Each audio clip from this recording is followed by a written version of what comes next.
You know when you find a bee and it's crawling on its last legs? I always rescue them. You give it honey. It's the only thing they eat. Makes sense when you think about it. Yeah. No point just talking to it, give it honey. They're very much a one-recipe species, aren't they? I'm intrigued because I generally give it the sole of my shoe, but you know, not to be harsh, but you know, You tread on a struggling, crawling bee. Yeah, trying right, to get back really? to the hive. What? As opposed to rehabilitate it? I like honey. I have it life. on my porridge. You murderer. Yeah, but... You depend on bees. We need the bees. OK, so in future I should lure the bee back. And sorry, do I get a syringe of honey, just a tiny amount of honey? How do I feed this Spoon to of save honey. a Leave bee? it with the honey. Don't tread on it. It should be criminal offence. But you should be arrested. But you should be locked up. You know where? In a hive. But isn't it true, though, that a bee in his entire lifetime makes an absolutely tiny amount of honey overall? I mean, just a minute amount of honey. Yeah, but so you don't have to give much rehabilitating honey to this one bee before the nation, the world, is making a net loss from that bee. You know, it's useless. If you only get 1 teaspoon of honey from a whole bee's lifetime, and every time we have to get it back on its feet, it takes a teaspoon and a half, suddenly there's no honey at all. This is more honey than this bee has seen in its life. Yeah. You're insulting it, apart from anything else. It's like showing a very tired mason a whole cathedral.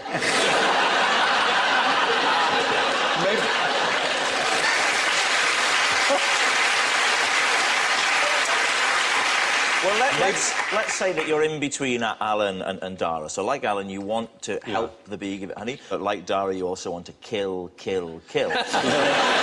you can do is you get what I would term too much honey, and you see the bee and you pour molten... Look, hear me out. All right, OK. And then you watch him die a slow... Yeah, I carry on with... Yes, I've now heard you out. Yes. And it's no better. Well, no, that's worse. That's much worse than what I did. Torturing you're a being bee. humane, are you? Yeah, I am being... You're not. You're getting a kick out of it. Let's forget that. Drowning the bee ironically in honey. You want some honey? How much honey do you want? Is this too much honey? Yeah. Oh, not so keen on that honey now, are you, after your lifetime making honey? You may try and drown bees, Dara, but I will follow you. It was Dara who wanted to drown the bee. Yes, it was. My He's a scenario. bee drowner. He wanted to smash it with his shoe. He wanted to tread on it. If there's a bee in a bath, I don't then go, right, get the shoe, splishy, splashy, splishy, splashy. Very good. Well, thank you for that interesting, fierce and, I think, productive debate. I did one of those Royal Command performances many years ago, and Anthony Newley wrote a song for the end that we had to do, which had the gorgeous line, at the London Palladium, the P-A-double-L-adium, the super starry stadium that showbiz calls home. Oh, Newley. Great song. Brilliant. London Palladium, I'll throw myself in the orchestra pit. Yeah, I Come on, who's with me? Show, and of course you do that thing. What is there a word for this musically where you go? That showbiz,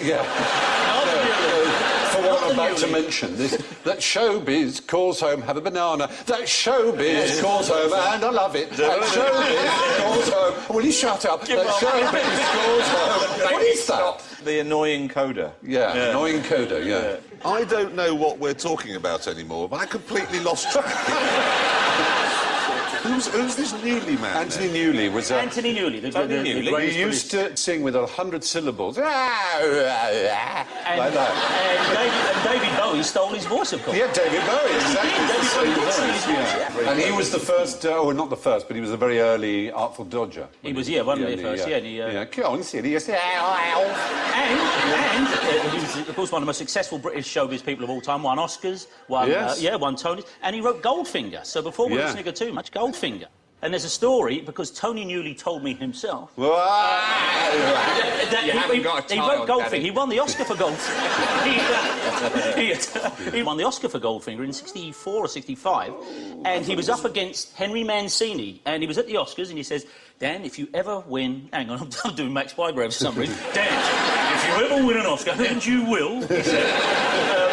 He said the first thing you want to do, he said, you go straight to the toilets and stand there looking at yourself in the mirror and with your Oscar and all this. He said, and I was in the toilets and I just won for Goldfinger and Henry Mancini came in and he said, where did you get that melody for that song? It's brilliant. He said, thank you, Henry. And he thought, oh, he won last year for Moon River. Moon River. I just won for Goldfinger. Oh, my God. Yeah. And he said, and I thought, well, it was an accident. But Henry Mancini, gentleman of the earth, just left him with that. Ooh, that's Oh, you wrote the music for Goldfinger then? Yeah. Oh, I thought you meant you wrote the film. I was going to say... Would you like a cup of cocoa? If cryogenics takes off, then it might benefit you to commit suicide. Quite young, because then you get brought back looking exactly the same. Then you do it again. That's true. So you get a couple of years, top yourself, get frozen again. Why don't you just freeze yourself? Why would you top yourself and then freeze yourself? In the hope that they'll have cured suicide. Someday medical science will have moved on to have found some way of dealing with massive gunshot wounds to the head. Then I'll come back and score, because I'll look great. It's the idea to, like, just every decade of a couple of good years in the clubs, riding people. Why would you even do that? Yeah, and then you come back in another 100 years' time, see what it's like, top yourself, come back in another 100 years' time. Why? No, you're not getting my point. You started it with a serial Freeze suicide. yourself, but why did you have to top yourself first? Because you're frozen when you're dead, not when you're alive. They don't put you in the freezer. I know, I think they freeze you when you're alive. Freeze you when you're alive? Well, they can freeze you, yeah. How can you be so shocked? You freeze when you're alive? You kill yourself. Well, when you're dying... I thought it was at the moment of death and they just quickly whip your brain out with your organs, you know, like they do with all people's organs. I don't think they're allowed to freeze you when you're actually alive. No, I agree. Because while they say the freezing is so that you can wake up in the future, in fact, the freezing would kill you. I mean... sure. No, I'm thinking... All these Alan's plan, you'd already be dead. And then they take your brain out, something else you said, and at some point, 100 years on, they put the brain back in again. You'd look great. It's going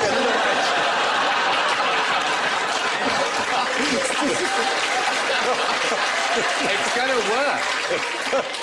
Why would you not want Private Gwilym Jenkins of the Royal Welsh Regiment guarding your rose bushes? Sean. He's a goat. Is the right answer! Very good. Very good. Yeah. How did you knew that, or was it an inspired guess? No, I knew it because I know it's a Welsh regiment, isn't it, that has a goat. Yeah. The various different Welsh regiments that were conjoined a few years ago. And there he is, isn't he fine? Yes. Excellent. Satan. From the Royal Herd at Windsor. He's... What? You said he looks like Satan. Satan. Satan in the 70s, you know. That's a bit, you're right. There's a regiment in Norway where there's a general or something. He's a penguin, don't they? You're right, again. He was actually honoured, strangely, in a Norwegian regiment, and he was honoured in Edinburgh, of all places, or he inspected the troops. He inspected some troops in Edinburgh. A penguin, did? The penguin wanders up and down with a thing round his neck and... Looking up the kilts. Could be. No. What do you mean a thing? Well, like a medal. They couldn't pin a medal on him, but he's got some seal of office, and he walks up and down. Seal as well?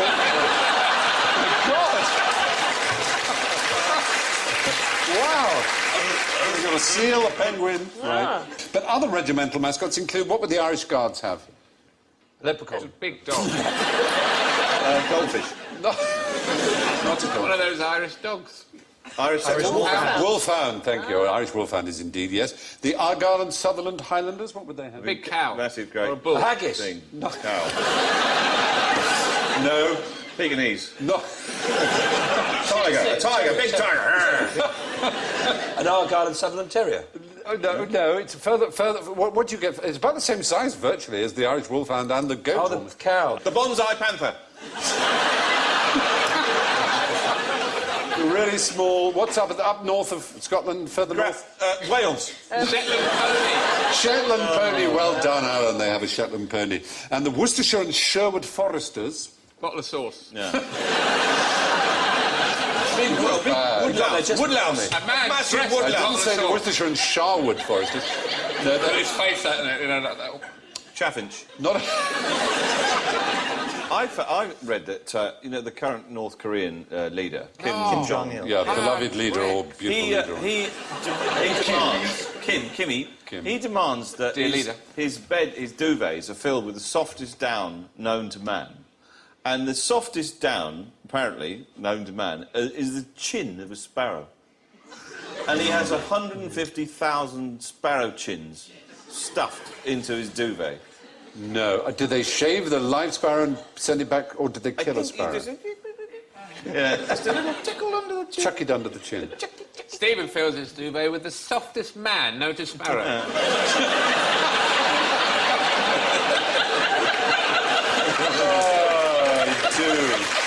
I do. Who painted this picture? Yes. Van Gogh. How is it? Well, I'm going to go Van Gogh. Van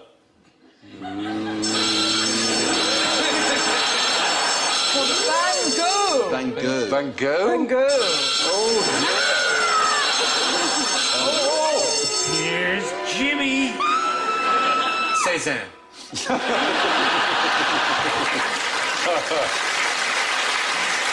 At least you don't lose points for that for some extraordinary reason. Van Gogh. Closer, but we need... Gogh. What? Oh, better. Van Gogh. Van Gogh. Now, listen, we can help you out with how that name... You came jolly close, Jack. Were you aware there's a Dutch version of QI? Yes. And would you like to see the presenter who Not really. They They will certainly be Here he able. is, and he's going to tell us how the name is Oh, pronounced. yeah, it's going to be pretty good. It's going to be so sexy. Archie this. Gappin. Yeah. Oh, that's good. Come on. Come on, show me. The correct Dutch pronunciation is Vincent van Gogh. But please don't try this at home. There you are. I love him. What would he know? It's good. Van Gogh. He wears more makeup than you, Stephen. Let's have the next word. And it's grog blossom. It's a phrase. Grog blossom. Would you like to explain what grog blossom means? It's actually the kind of mould that you get around the inside of a barrel of beer that you have to clean out before you can use it again. Right. I'd like to, if I may, do it in the style of the usual customary out-of-work actor they used to have on Call My Bluff, who would then really lean into his definition in an effort to beg for work. Imagine, if you will,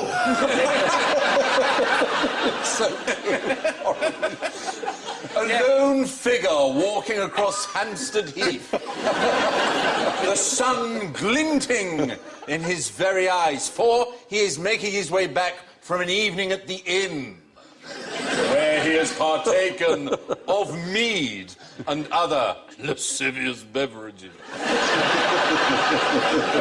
Adorning the chin of said stout fellow are pimples, for they betray his excesses, and these, at the time, were known as Marty Fitch, 01287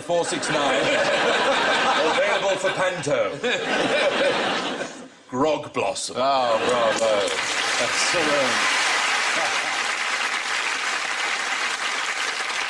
The true understanding of evolution also shows that nature is completely horrific. That was a major part the Victorians hated because they thought they loved their countryside and they loved bird song. Mrs. and- Alexander's, you know, all things bright and beautiful. Yes, so and on. instead they're locked in a vicious struggle for survival Exactly. where all the animals are hungry and afraid, and they die before they get old, and it's a miserable, hard life. Unless they live in it's zoos, when they're quite stress-free. It is. It's a life they wouldn't expect in the wild. Yeah. Yeah. Maybe they should, if you take them out of the zoo for a little bit and let them back in the circus. Just a little bit. I miss a dog pushing a pram. Cirque du Soleil is all very well. An elephant counting. You're pitching yourself in a tailcoat and tights and a top hat, welcoming everybody to Circus X Factor. Call me a Nancy. Don't be Aren't so, you? no. Would you have to do the elephant's backstory, the elephant's emotional? This is the elephant's last chance at a career in show business. And the elephant bursts into tears. And then do he's doing this for his dead grandfather, and then a shot of the elephant staring at a big pile of ivory.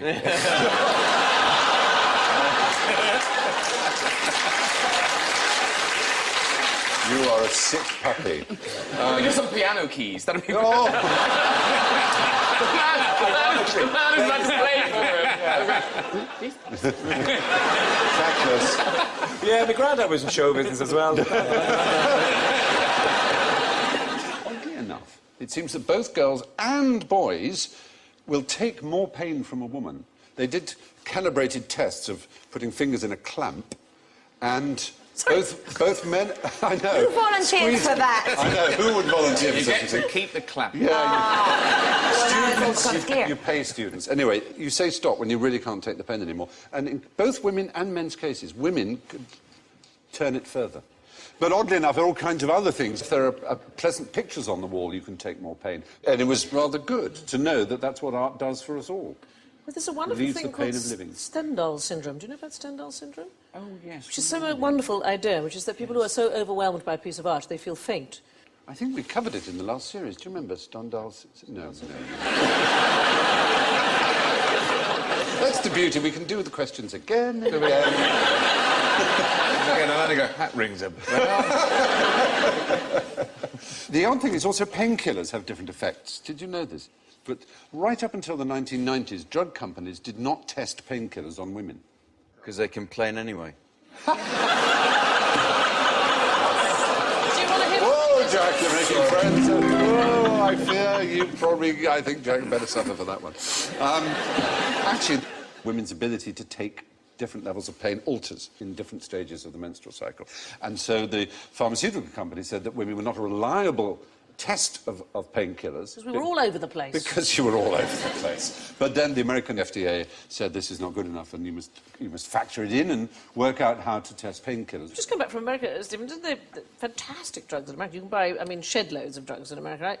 I was in a chemist in America recently and I wanted to look for something and I ended up not in a hemorrhoid section, in a hemorrhoid aisle. Yes. It is astonishing. The size of those Walgreens and those huge pharmacies in America. Unbelievable, aren't they? Absolutely It's staggering. embarrassing walking down the hemorrhoid aisle. It's bad It enough must be a metaphor. if you got to go in and ask for the stuff, apparently. Yeah, apparently he likes to walk down the hemorrhoid aisle. Yeah.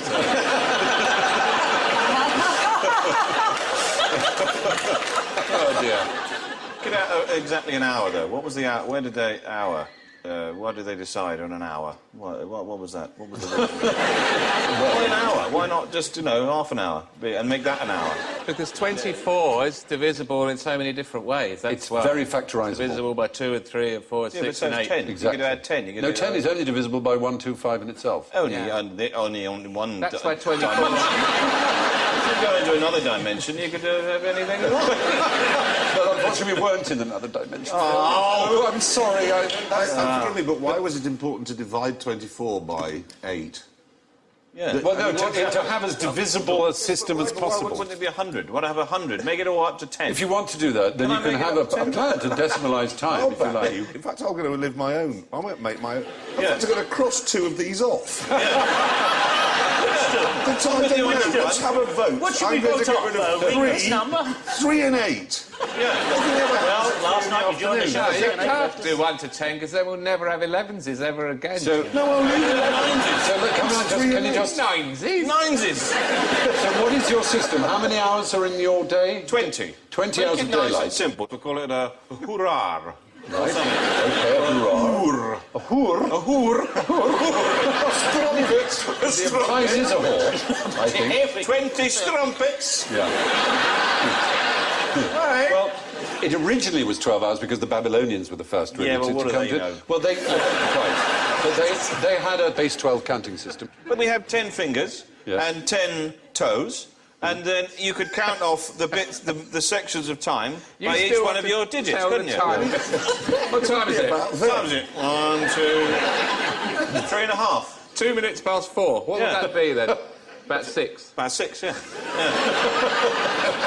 Well, good luck. That could be an interesting line in merchandisable metric clocks. Yes. Yeah. It's the Bill Bailey QI metric clock. Metric clock. Yeah. Yeah, that's fine, that'll do me. Anyway, we've just done an hour on that topic. Yeah, By whose system? I think you'll find it's an hour and a bit. That can only mean one thing. Time to move on. Where does the extra square in this diagram come from? Those two are the same size, aren't they? And they're all made up of elements that are the same size. You can actually see... Can you see there's a white square there of bits missing? Oh, yeah. How can that be? Because some of the triangles... Have a look at it actually happening. It goes, whoop, that one goes there, that one goes there, that goes there, whoa, like so, like so, like so. So now there's more space in there. Yeah, and that can't be possible. Can it? And yet my eyes tell me it is. Yeah. Yes. It's not even longer. It's the same, isn't it? Yeah, there it is. It is a cheat. That's witchcraft. Yeah, it is. It is rather, isn't it? It was funny enough, rather appropriate. It was a magician who discovered this. It's 5 blocks high. 5 blocks high. The same number of blocks long, by the look of it. It's a very small, subtle cheat. The hypotenuse in the top one and in the bottom one seems to be the same, but they are curved. They're not straight. The red triangle has a ratio of 5 to 2. The blue triangle has a ratio of 8 to 3. So the two triangles are not similar. So it's going like that, Yeah, and like that. Exactly. It's one a of them is bigger dipped. area. Exactly. One of them has a slightly dipped line. The other has a slightly up line. The eye assumes they're straight, and it's puzzled by that gap. Anyway, we thought you'd like that. It's quite interesting, isn't it? It's quite interesting. Yeah, there's... Quite that. Yeah. So it's Curry's paradox. It's simply a trick. The gap appears because the hypotenuse is imperceptibly bent. All of Curry's paradox. Yeah, it's nice, that, isn't it? Should you buy the insurance?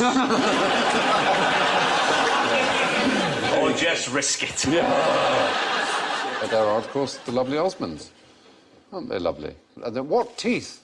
They were rubbish. Were they? Oh, were they? Apart from little Jimmy Osmond, he was a long-haired lover from Liverpool. Yeah. And it was because it was Big Graham Osmond, the one they kept in the attic. Who had terrible teeth. He had one massive yellow like teeth. Claw. Yeah. But he wrote all the songs.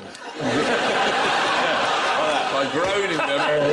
He groaned them into a tin can that was connected by a piece of string.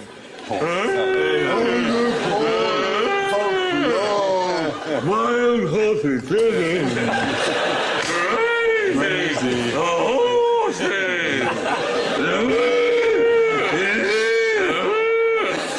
Very bad. Roses! What was that, Graham? Behave. Pull yourselves together at once. The Church of Jesus Christ of Latter-day Saints. What a great idea! That's a great idea for an episode of Doctor Who, isn't it? Doctor Who goes into the attic and finds the elderly secret brother of the altar. And that's how they kill off David Tennant. Imagine that. Nobody's supposed to know that. Is that the plot of the Christmas show? Played by Bill Bailey.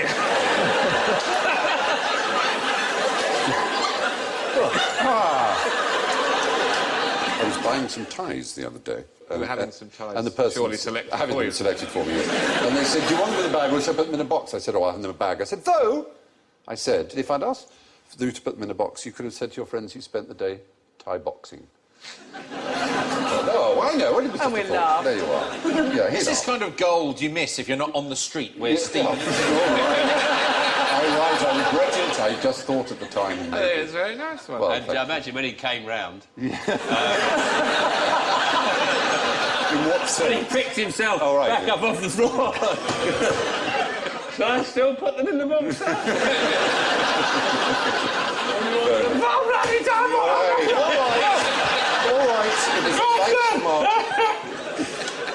It was a light remark.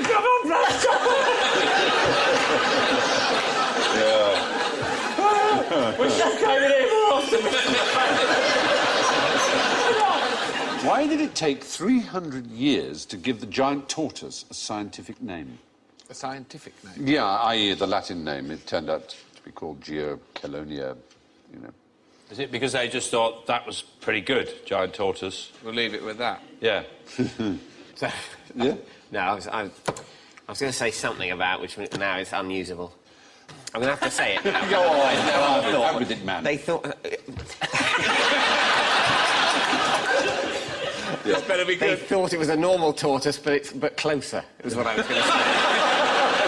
You see what I mean? But then I couldn't get that concept. It's like, would it be actually further away? And then a normal one further away would be actually a minute one. Would they mistake a quite far away normal one for a miniaturised one? That's a bit... Yeah, but the thing that you're saying is that the tortoise is too big.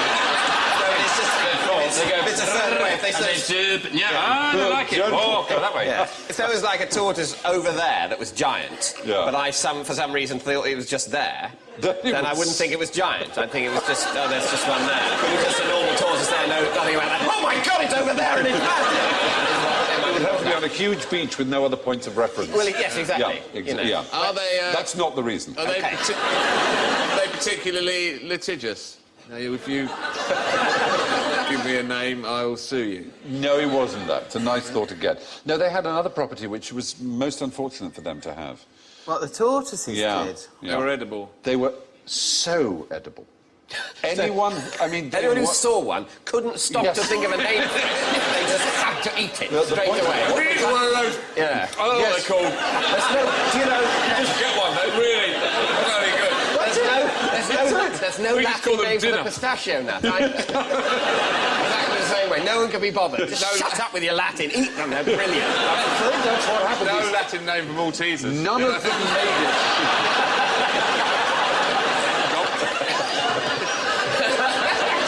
It's kind of true. None of them made it to London. None of them made it to Europe. Now this time, we're going to take it and we'll take London and study it. Leave it. No. However, I'm taking it back. People getting up with it. Ferry coming into Dover, there's a bloke going... leaving the door where the tortoise is dead.